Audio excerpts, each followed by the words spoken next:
La parole de Dieu, qu'est-ce que c'est? Tous les chrétiens pensent, et je le dis sans risque de me tromper, que la parole de Dieu, eh bien c'est la Bible. Et que toute autre inspiration qu'une personne aurait eue, ou encore des révélations quelconques qui ne soient pas dans la Bible, eh bien viendrait du diable. Quelle aberration! Quelle ignorance! Croire que la parole du Créateur de l'univers qui a tout amené à l'existence se résumerait à un livre écrit avec de l'encre sur du papier blanc est la preuve même de l'ignorance en ce qui concerne Dieu. Il est écrit dans cette même Bible qu'au commencement était la parole. Et non, au commencement était la Bible. Donc, la Bible ne saurait en aucun cas être la parole de Dieu, le Créateur de l'univers.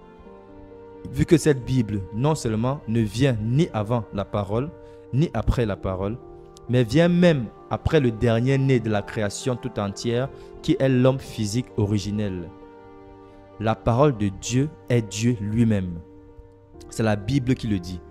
Jean chapitre 1, verset 1 nous dit: « Au commencement était la parole, et la parole était avec Dieu, et la parole était Dieu. » Alors, une note pour les chrétiens dans le monde entier.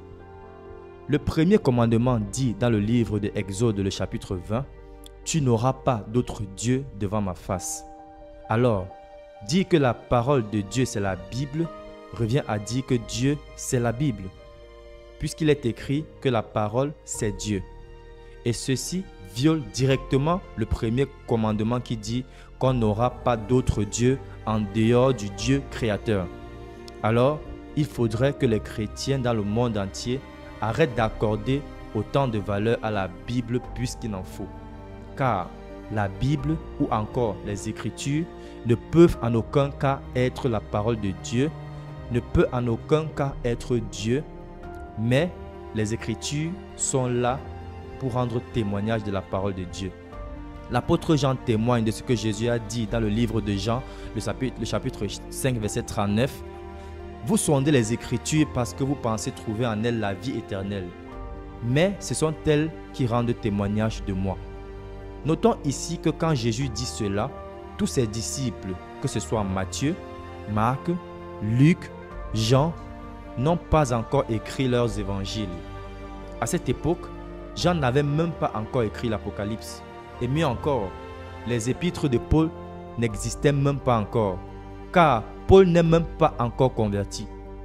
Alors, de quelles écritures Jésus parle-t-il ici? Eh bien, il s'agit de l'Ancien Testament. Il s'agit de la Torah. Alors Jésus leur dit d'arrêter de croire que c'est en mémorisant et en récitant par cœur, en sondant l'Ancien Testament ou la Torah, qu'ils auront la vie éternelle. Jésus leur demande d'arrêter de donner plus de valeur à la Torah qu'il n'en faut, car il s'agit ici que du témoignage d'une chose et non la chose elle-même. La parole de Dieu ne se trouve pas dans la Bible seulement. Je dirais même que cette parole de Dieu ne se trouve pas premièrement dans la Bible. Cette parole existe avant la création de la Bible. Cette parole est spirituelle. Or, la Bible est physique. Cette parole, c'est Dieu. Or, la Bible est une création humaine, fut-elle inspirée de Dieu. Alors, serait-il sage et prudent de croire bêtement en quelque chose qui provient d'une source ou de croire aveuglement ou alors bêtement à la source elle-même? Nous croyons que l'homme est une créature imparfaite après la chute et qu'il peut y avoir de l'imperfection dans tout ce que fait cette créature imparfaite.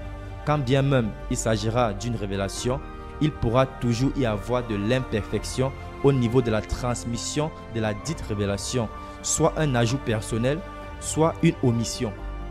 Nous sommes tous sur les réseaux sociaux et avons certainement eu à écouter plus d'une vidéo dire que la Bible a été plagiée et que les personnages de la Bible ont été blanchis. Il y en a encore qui disent que les 66 livres canoniques que constitue la Bible ne seraient pas la totalité de tous les livres saints inspirés par Dieu et qu'il y en a plusieurs qui ont été dissimulés lors du congrès de Nicée. Récemment, le pape a même fait une sortie disant que tous les prêtres catholiques devraient marier les couples homosexuels et aussi qu'une nouvelle Bible doit être rédigée qui serait plus adaptée à notre monde qui de plus en plus devient moderne. Quand ceci sera fait, imaginez dans 100 ans, quand moi et tous ceux qui regardent cette vidéo ne seront certainement plus de ce monde. Tous ceux qui auront pour fondement de leur foi uniquement la Bible, imaginez dans quel pétrin ils seront. Ce que j'essaie de partager avec vous dans cette vidéo, c'est que la parole de Dieu, c'est Dieu lui-même. Et Dieu, c'est tout ce qui est. Et quand je dis tout ce qui est, je veux dire tout ce qui est éternel. Tout ce qui n'a pas de fin. Si nous connaissons quelle est la vraie parole de Dieu, alors nous connaîtrons Dieu lui-même. Car il est écrit, la parole est Dieu. Et donc, c'est quoi la parole de Dieu? Je t'invite à écouter cet extrait du professeur Omotunde Kalala de ce qu'est la parole de Dieu. Un vieux prend un jeune initié, un enfant, et il lui dit « Qu'est-ce que tu vois ?» Et l'enfant il dit « Je vois des arbres, je vois des oiseaux. » Il dit « Oui, mais qu'est-ce que tu vois ?» Il dit « Je vois le ciel, je vois les... Qu'est-ce que tu vois ?» Et l'enfant il dit « Je vois la création. » Et le vieil initié dit « D'accord. » Et il dit « Mais qui a créé la création ?» Et l'enfant répond « Le Créateur. » Il dit « D'accord. » Et comment le Créateur a créé la création? Il dit « Avec la parole. » Il dit « Donc qu'est-ce que tu vois ?» Et le petit enfant répond au grand prêtre, donc Kamit, tout simplement la parole du Créateur. Et il dit « Mais où tu dois être pour être à l'écoute de la parole du Créateur ?» Et l'enfant répond « Dans la création. » Donc il dit « Viens, on va dans la forêt. » Arrivé dans la forêt, il dit « Quel est le premier enseignement que te donne le Créateur ?» Il dit « Mais c'est bizarre parce que tout est vers la verticale. » C'est-à-dire que ça part du sol et ça monte vers le ciel. Donc, il dit, tu vois, la première loi, c'est pouvoir à son élévation. C'est-à-dire, peu importe là où l'arbre sort dans la forêt, il peut même sortir sur un rocher, mais il va faire des racines, il va chercher la terre et il pouvoir à son élévation. Quelle est la deuxième loi? Porter des fruits. C'est-à-dire que si tu cherches les fruits de ton intelligence, tu vas remarquer que quand tu cherches les fruits d'un arbre, tu dois lever la tête. Donc, ceux qui ne font pas d'efforts pour upgrader leur intelligence, pour pouvoir porter des fruits pour demain, aux jeunes générations, vont se retrouver à tourner en rond d'abord en eux, et puis finalement vont tourner en rond dans leur vie. Parce qu'il faut tout simplement comprendre que la deuxième loi, c'est porter des fruits. Et la troisième loi, c'est quoi? L'arbre, quand il porte des fruits pour tout le monde. Ce n'est pas des fruits qui sont cachés sous son bras, il porte des fruits pour l'anolie, pour l'oiseau. Si nous disons que Dieu est omniprésent, alors comprenons cette omniprésence par le fait que Dieu soit présent dans toute sa création. Et quand on dit Dieu est dans sa création, alors, puisque Dieu est sa parole, alors la parole de Dieu, c'est sa création. Dans la vidéo du professeur Omotunde, nous voyons que Dieu nous parle à travers les plantes et les arbres. Mais pour comprendre ce langage, on doit d'abord ouvrir nos oreilles spirituelles et également nos yeux spirituels pour pouvoir comprendre et voir.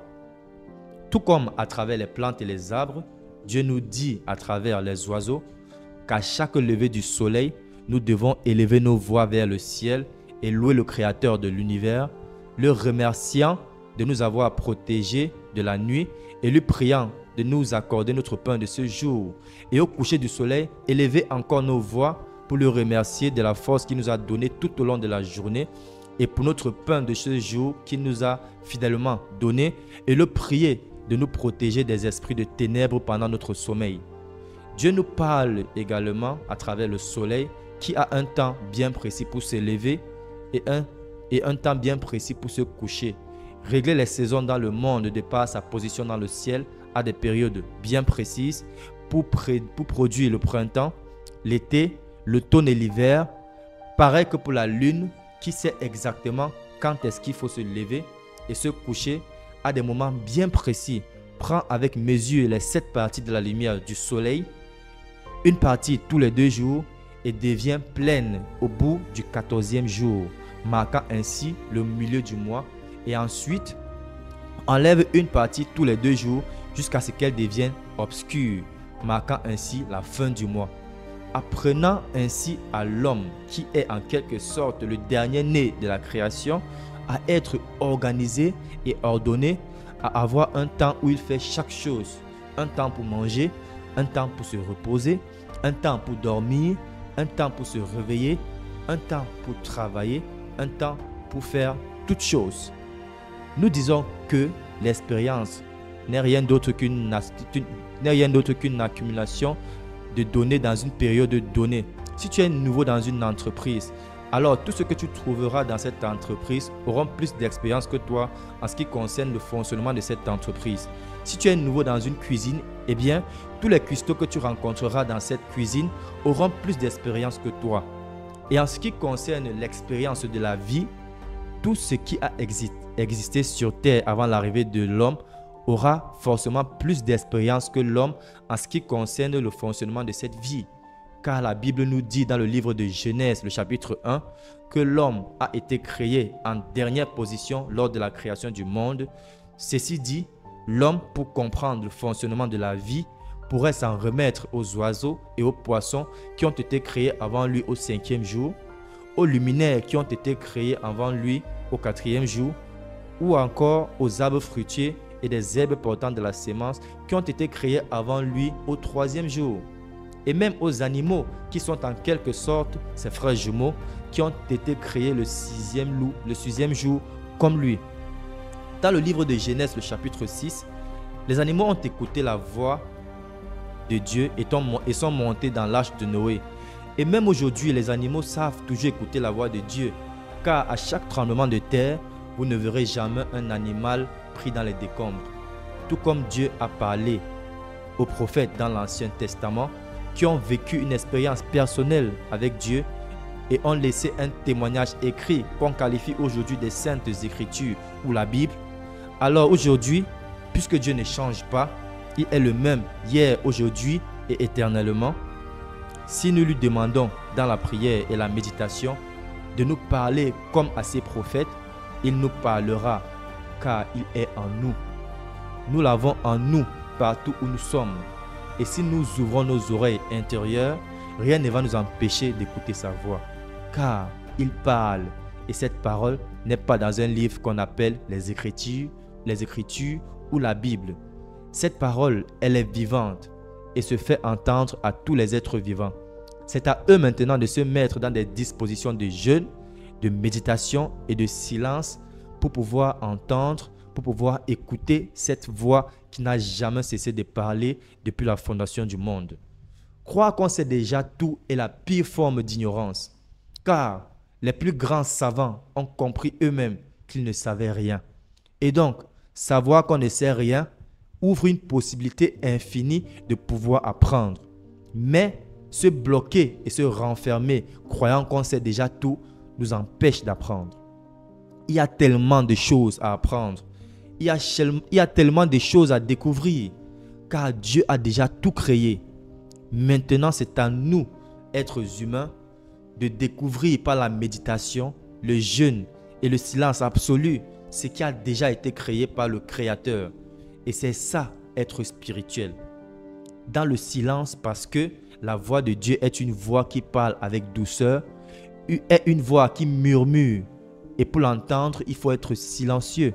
Car pour ma part, la finalité dans la spiritualité serait d'apporter l'équilibre dans le monde, la paix et l'amour. Toute révélation de quiconque qui ne s'alignerait pas avec le principe d'équilibre des lois naturelles et de l'amour du prochain ne serait en aucun cas une révélation du Créateur. Car le Créateur, la parole de vie, est amour. Selon qu'il est écrit, celui qui n'aime pas n'a pas connu Dieu, car Dieu est amour. Et donc, toute révélation qui ne s'alignerait pas avec cet amour qui est Dieu lui-même ne viendrait pas de lui. Être en mesure de chasser les démons dans une personne possédée et celle-ci retrouve la guérison, être en mesure d'imposer les mains à quelqu'un qui souffre d'une maladie incurable et celui-ci retrouve la guérison, être une source de bénédiction pour tous ceux qui sont dans l'affliction et le manque, pour ma part, ceci doit être notre objectif principal dans cette quête pour devenir des hommes spirituels. Préserver l'écosystème, les forêts, éviter de polluer les eaux et l'air parce que nous savons déjà que toutes ces choses sont un fragment de Dieu et donc doivent être respectées par les êtres humains. C'est ainsi que nous devenons des êtres spirituels. Lire et mémoriser toute la Bible de Genèse à Apocalypse ne nous rendra pas spirituels à la dimension de pouvoir faire tout ce que j'ai cité plus haut.